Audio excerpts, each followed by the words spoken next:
TLC Picks, the short version.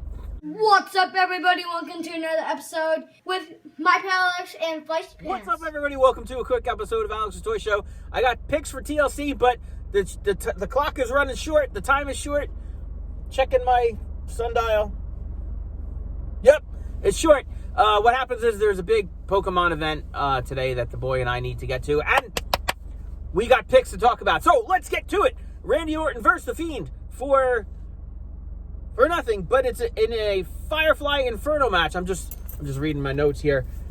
My DVR, I got this cable company called Comcast that I still use because I mean, you know, I still got other things, but for whatever reason, SmackDown was on FS1 instead of Fox, so unless I pre-programmed it to record both stations, because why the hell would you need that? Comcast didn't record SmackDown last night, so I completely missed everything, and I just wrote a bunch of notes down. So Randy Orton versus the Fiend in the Firefly Inferno match. I have no idea what that means. Alexa Bliss should be back, but Alexa Bliss was like the weakness to the Fiend. But it'd be cool if she popped up and was like, "Fuck you, Randy Orton. I ain't no weakness." And the Fiend wins. I feel like the Fiend is going to come out on top no matter what the hell happens. I thought the Street Profits were defending the tag titles against Rude and Glorious, but they're not on the card, so all right. But again, I missed SmackDown, so I don't know what happened. The tag titles on Raw are being defended. New Day versus the Hurt Business, Shelton Benjamin and Cedric Alexander. Those guys are not on the same page, and I feel, you know, it's like I'm on page 47 and you're on page 89, and you're not working out. So the New Day has been winning on Raw, which would tell you in the events leading up to the pay-per-view that the other person would win, meaning the Hurt Business.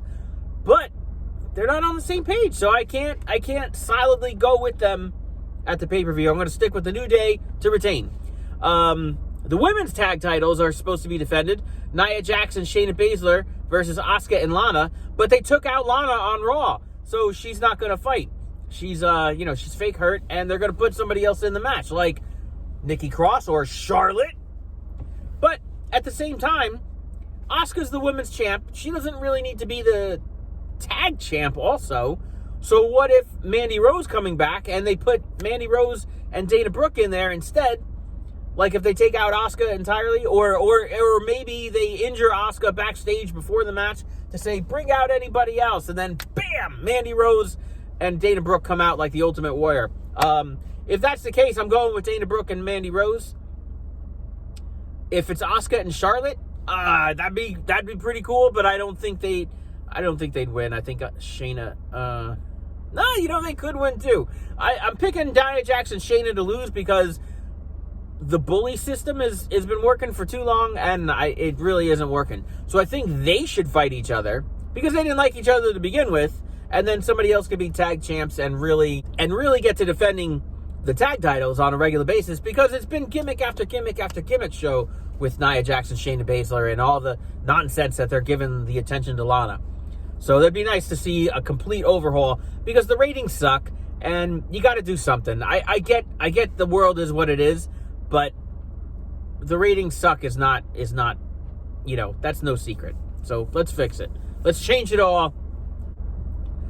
Sasha Banks is defending her women's title against Carmella, who's fresh from injury. She's back a couple weeks now, and like a makeover of a character gets you right into the title shot, despite everybody else on the card that may or may not deserve a title shot. But I don't see Carmella taking Sasha Banks out. Sasha Banks relatively just won the title, and this is going to be like her first big defense, and she's going to lose it. Yeah, that sounds like old Sasha Banks, but I think we have a new Sasha Banks, and I don't think she's going to lose, and Carmella is just fine being the heel that she is, and that'll be great. The two tables, ladders, and chairs matches, the Raw title, Drew McIntyre defending against AJ Styles. I'm past the 5-minute mark.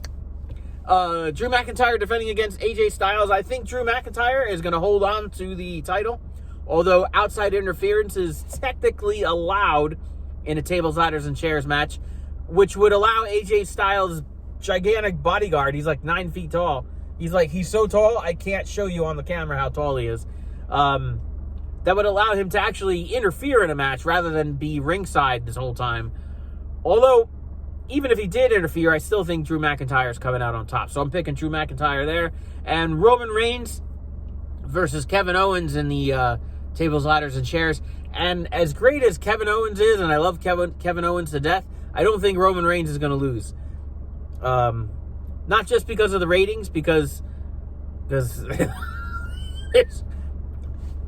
and rightfully so and deservingly so, Kevin Owens is great, but there's really nobody better to work into a story of Roman Reigns. Roman Reigns is so over the top in power right now. It would be foolish to take it down and change it. That's not the part that needs fixing. So I'm going to stick with Roman Reigns there. I got some Pokemon to catch, but first, leave your picks and winners and losers in the comments. I want to hear all about it, and we'll see what happens. Catch you later. What? Because I got to go catch them all.